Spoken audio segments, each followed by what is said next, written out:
नमस्कार, आप देख रहे हैं न्यूज़ वन इंडिया। मैं हूं आपके साथ राजेश कुमार। बुलेटिन की शुरुआत बड़ी खबर के साथ करेंगे। लखनऊ से खबर है, जहां समाजवादी पार्टी के 7 विधायकों के वोट को झटका लगा है और बीजेपी ने जिताया है 8वां प्रत्याशी। बीजेपी के 8वें प्रत्याशी संजय सेठ जीते हैं। इस वक्त ये बड़ी खबर, समाजवादी पार्टी नहीं जिता पाई अपना तीसरा प्रत्याशी और सपा के मनोज पांडे, विधायक राकेश प्रताप सिंह, अभय सिंह, राकेश पांडे, पूजा पाल ने बीजेपी को वोट दिया है। विनोद चतुर्वेदी, आशुतोष मौर्य ने बीजेपी प्रत्याशी को वोट किया और बीजेपी सदी रणनीति और सरकार और संगठन की ताकत से बीजेपी को जीत मिली है। बीजेपी की सदी रणनीति से ही 8वें प्रत्याशी को जीत मिली है।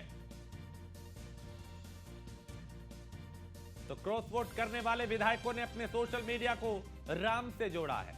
क्रॉस वोटिंग करने वाले विधायकों को रिटर्न गिफ्ट भी मिल सकता है।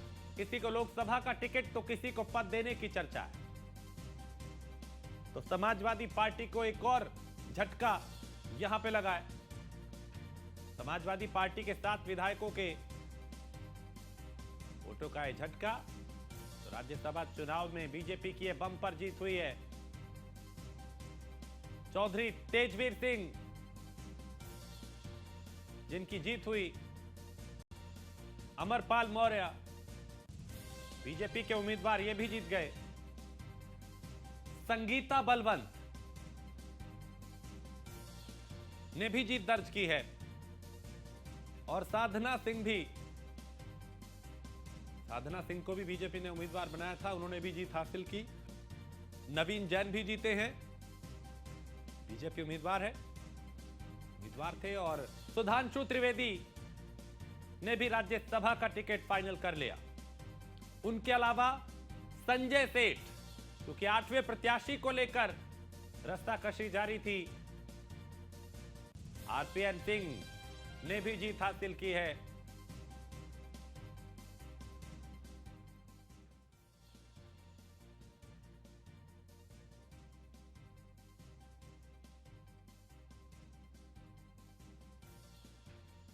तो रामजी लाल सुमन समाजवादी पार्टी के उम्मीदवार जीते और जया बच्चन समाजवादी पार्टी की उम्मीदवार थी, वो जीती हैं।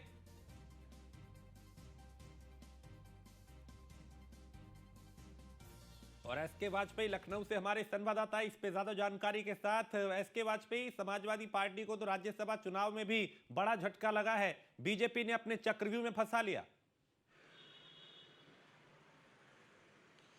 बिल्कुल निश्चित तौर पर, क्योंकि जैसा कि हमेशा से जाना जाता है कि भारतीय जनता पार्टी बिना रणनीति के किसी भी चुनाव के मैदान में नहीं जाती है।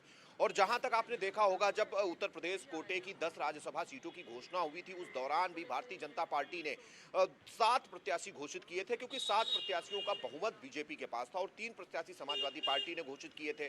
चूंकि उसमें 2 प्रत्याशी जिताने का बहुमत था और तीसरे प्रत्याशी के लिए समाजवादी पार्टी के पास 2 वोट कम पड़ रहे थे कांग्रेस के समर्थन के बाद। हालांकि इन सारी चीजों को भारतीय जनता पार्टी ने समझा, क्योंकि जहां एक प्रत्याशी को जिताने के लिए 37 वोट की जरूरत थी और भारतीय जनता पार्टी के पास 26 से 27 वोट बच रहे थे अपने सहयोगियों को मिलाकर। बस यहीं से बीजेपी ने अपनी रणनीति बनाना शुरू किया और बीजेपी ने उत्तर प्रदेश में 8वें प्रत्याशी को उतारकर पूरे मामले को चुनाव की तरफ मोड़ दिया, क्योंकि अगर 10 ही प्रत्याशी होते तो चुनाव नहीं होता। 10 के 10 प्रत्याशी निर्विरोध होते, सपा के 3 और भारतीय जनता पार्टी के 7 प्रत्याशी जीत जाते। बीजेपी ने संजय सेठ के रूप में अपना 8वां प्रत्याशी उतारा और ये चीजें बिल्कुल फाइनल थी, क्योंकि जितनी भी विपक्षी पार्टियां हैं, चाहे वो सुहेलदेव भारतीय समाज पार्टी हो या उसके अलावा निषाद पार्टी हो या उसके अलावा राष्ट्रीय लोक दल हो या जो भी भारतीय जनता पार्टी के साथ गठबंधन में दल हैं, जिसमें अपना दल एस भी है, उन सभी के जो विधायक थे उनको मिलाने के बाद भी भारतीय जनता पार्टी अपने 8वें प्रत्याशी को जिताने के लिए कहीं न कहीं पूर्ण बहुमत नहीं रख रही थी। यही एक वजह है कि बीजेपी ने तय और सधी हुई रणनीति के साथ अपनी चीजों को आगे बढ़ाया। समाजवादी पार्टी के 8 विधायकों के साथ बीजेपी लगातार संपर्क में थी और यह संपर्क कुछ यूं ही नहीं था, पहले से था। क्योंकि इस संपर्क की अगर हम बात करें तो भारतीय जनता पार्टी ने जब उत्तर प्रदेश विधानसभा के जरिए सभी विधायकों को भगवान राम के दर्शन के लिए आमंत्रित किया था, उस दौरान भी समाजवादी पार्टी के इन विधायकों ने भारतीय जनता पार्टी के इस कदम का स्वागत किया था और अपनी ही पार्टी पर सवाल उठाए थे। बस वहीं से इसकी पटकथा शुरू हो चुकी थी और बीजेपी ने चीजें समझ ली थी कि किस तरीके से राज्यसभा का चुनाव जीतना है। हालांकि भारतीय जनता पार्टी ने ये सारी चीजें भी ध्यान में रखी कि अगर बीजेपी को सपा के विधायक वोट करते हैं तो ऐसी स्थिति में उनका एडजस्टमेंट क्या होगा, उनको कहां एडजस्ट किया जाएगा, ये बहुत सारी चीजें बीजेपी ने ध्यान में रखी हैं। चूंकि 5 मई 2024 को उत्तर प्रदेश की 13 विधान परिषद सीटें भी खाली हो रही हैं, तो ऐसी स्थिति में बीजेपी ने सभी के साथ बातचीत की और बिना समाजवादी पार्टी की किसी तरीके की जानकारी, बिना किसी तरीके की भनक लगे उसके 8 विधायकों को तोड़ दिया। जहां तक 7 विधायकों का सवाल है, 7 विधायकों ने बीजेपी के पक्ष में वोट किया और 8वीं विधायक महाराजी देवी कल अनुपस्थित हो गई। कहीं न कहीं ये सारी चीजें पूरी तरीके से तय थी और किस तरीके से चीजों को आगे बढ़ाया जाएगा, ये सब चीजें पहले से पूरी स्क्रिप्ट लिखी जा चुकी थी और उस स्क्रिप्ट पर बीजेपी ने सधी रणनीति के तहत काम किया और समाजवादी पार्टी को उस समय बड़ा झटका लगा जब उसके विधायक भारतीय जनता पार्टी के पक्ष में वोट जी। करते नजर आए। भारतीय जनता पार्टी के नेताओं के साथ उनकी ठीक। तस्वीरें वायरल हुई।